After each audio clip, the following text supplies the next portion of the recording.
அன்பான சகோதர சகோதரிகளே, வணக்கம். ஜெயம் ராமசாமி தேவர்.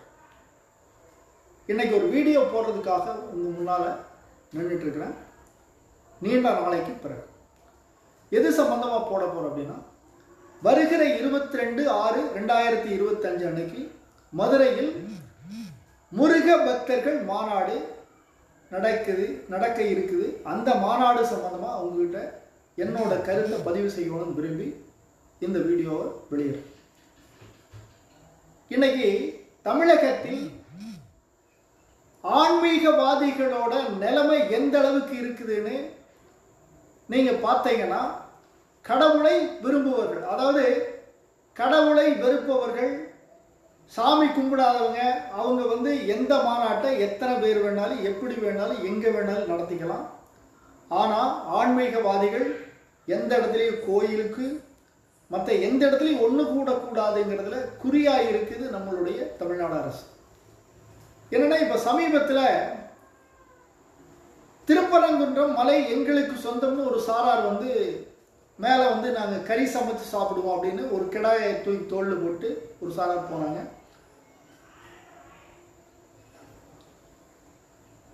முருகன் இருக்கும் இடம் அசைவம் சாப்பிடக்கூடாது, அது ஒரு புனிதமான இடங்கிறது இந்துக்களோட நம்பிக்கை. அதனால அதை தடுத்து நிறுத்துங்க அப்படின்னு நம்ம தமிழக அரசு கிட்ட பல முறை சொல்லியும் அவங்க மேலையெல்லாம் போய் என்னமோ சாப்பிட்டாங்க. சரி, அது அவங்களோட இஷ்டம்.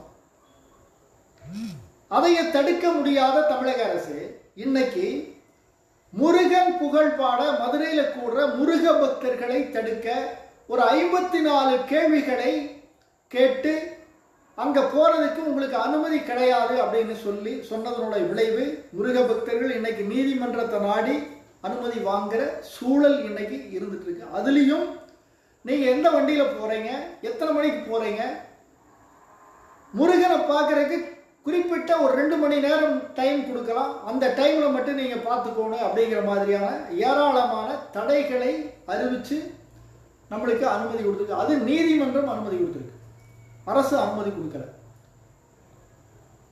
மற்ற எத்தனையோ பேர் என்னென்னமோ நிகழ்ச்சிகளை ரோட்ல உட்கார்ந்து செஞ்சுட்டு இருக்கோம், அதுக்கெல்லாம் இந்த அரசு தடை சொல்லலை. ஆனா இந்துக்களையும் ஆன்மீகவாதிகளையும் குறி வச்சு தாக்கிட்டு இருக்குது அப்படிங்கிறது தான் உண்மை.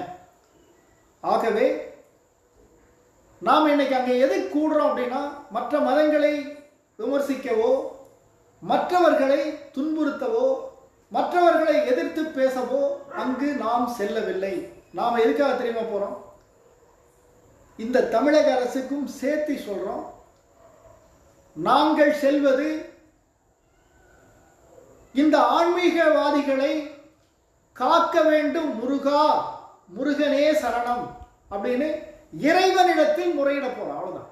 இதுல வேற ஒன்றும் நீங்க தப்பா நினைக்கிறக்கோ மற்ற எங்களை தடுக்கிறக்கோ நீங்க ஒன்றும் முயற்சிக்க வேண்டாம். இது முருகன் பக்தர்கள் மாநாடு. முருகன் புகழ் போற்றி பாடுவோம். தமிழ் என்றால் முருகன், முருகன் என்றால் தமிழ், குன்றிருக்கும் இடமெல்லாம் குமரன் இருக்கும் இடம். இது உலகத் தமிழரின் அனைவரின் நம்பிக்கை. உலகமெங்கும் வாழும் தமிழர்களுக்கு ஆறுபடை வீடுகளின் தரிசனம் என்பது வாழ்வின் முக்கிய குறிக்கோளாக இருக்கிறது. பக்தர்கள் மூலம் பல 1000 கோடி ரூபாய் அறநிலையத்துறைக்கு வருமானம் வந்தபோதும் ஆறுபடை முருகன் கோவில் உட்பட பல 1000 கோயில்கள் கேட்பாரற்று கவனிக்கப்படாமல் இருக்கிறது என்பதை இந்த நாடும் மக்களும் அறிவார்கள். உதாரணத்துக்கு, பழனி மலையில் ஏராளமான கோடிகள் பக்தர்கள் உண்டியல போடுறாங்க. அந்த முருக பக்தர்கள் பழனி மலைக்கு காவடி எடுத்துட்டு மதுரையில் இருந்தும் மற்ற தமிழகம் முழுவதும் இருந்து நைட்டும் பகலும் நடந்து போயிட்டு இருக்காங்க. அவங்களுக்கு நீங்க ஒன்றும் அறநிலையத்துறையிலிருந்து காசை எடுத்து மற்றவங்களுக்கு அள்ளி வழங்கிட்டு இருக்கிறீங்க, மற்ற மதங்களை சார்ந்தவர்களுக்கு வழங்கிட்டு இருக்கிறீங்க. நாங்க என்ன கேட்கிறோம்னா, அவங்களுக்கு நீங்க பெருசா ஒன்றும் செய்ய வேண்டாம். பாத யாத்திரை செல்லும் முருக பக்தர்களுக்கு கழிப்பறை வசதி செஞ்சு கொடுக்கணும்னு இந்த தமிழக அரசு எப்பாவது நினைச்சதுண்டா? இனிமேலாவது இந்த தமிழக அரசு இந்த முருக பக்தர்களுக்கு, பாத யாத்திரை செல்லும் பக்தர்களுக்கு கழிப்பறை வசதியாவது செய்து கொடுக்க வேண்டும் என்று இந்த வீடியோ மூலம் குமரனுடைய தொண்டர்கள் கேட்கிறார்கள் என்பதை கவனத்தில் செல்லுகிறோம்.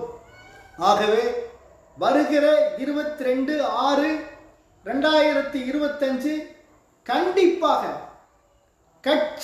இதில் கட்சியோ அரசியலோ எதுவும் கிடையாது. அதாவது வீட்டுக்கு ஒருவர், தமிழக மக்கள் அனைவரும் யாரெல்லாம் ஆன்மீகவாதிகளோ அந்த ஆன்மீகவாதிகள் அனைவரும் வீட்டுக்கு ஒருவராவது கடைசி மதுரை வந்து அந்த முருகனை தரிசித்து இந்த ஆன்மீக மாநாடை வெற்றிகரமாக சிறப்பிக்குமாறு அன்போடு கேட்டுக்கொண்டு விடைபெறுகிறேன். நன்றி, வணக்கம்.